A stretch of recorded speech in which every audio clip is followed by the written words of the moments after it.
ជាមួយនឹងការយកម៉ូតូចាម៉ូតូថ្មីឆ្នាំ2026ហើយបន្តមកយើងមានការជូនតាមក្រុមតាមតម្រូវការជាក់ស្ដែងនៅអ្វីដែលវរៈកងទ័ពស្នើសុំអញ្ចឹងឥឡូវយើងធ្វើសង្ក្រានល្បែងប្រជាប្រិយជាមួយនឹងនាងខ្ញុំទាំងអស់គ្នាចាសប្បាយចិត្តអត់សប្បាយចិត្តសុំតែដៃអ្នកមួយមកអរគុណច្រើនអរគុណចឹងឥឡូវខ្ញុំសុំបាក់ឆាកឯងណាព្រោះខ្ញុំគេហៅអីគេលោតក៏លោតមិនរត់ដែរចឹងគ្រាន់សុំឆាកសិនខាងកើអត់អញ្ចឹងនិយាយថា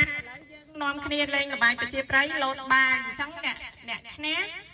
ទទួលបានថវិកា50,000 រៀលចាអ្នកឈ្នះចានិស័យណាអញ្ចឹងបាច់បាដាច់ខ្ញុំឯងក្រោយខ្ញុំក៏បានដែរ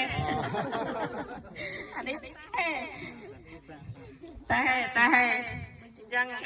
ញ្ចឹងខ្ញុំបញ្ជាក់អញ្ចឹងដោយសារយើងច្រើនអ្នកប្រហែល50-60នាក់អញ្ចឹងយើង4-5នាក់ម្ដង4-5នាក់ម្ដងប៉ុន្តែក្នុងមួយជើងយើងយកអ្នកឈ្នះតែម្នាក់ឯងអញ្ចឹងក្រុមម្នាក់បន្តមកក្រុមទី2យើងយកម្នាក់ទៀតបន្តមកចាំស្របចុងក្រោយយើងយកអ្នកឈ្នះប្រកួតចូលគ្នាយក50,000តែម្ដងយល់អត់បងចាឥឡូវ start សាកសិនណាបងប្អូនលេងល្បែងប្រជាប្រិយមួយវរៈកងទ័ពទាំងអស់គ្នាចា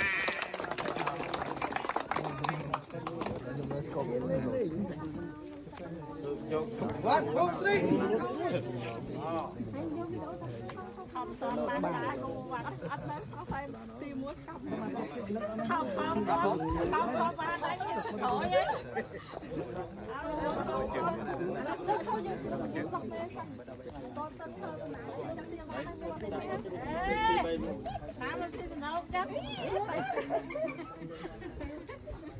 ូនស៊ីសណោឲ្យមែនខ្ញុំឈ្នះទេណា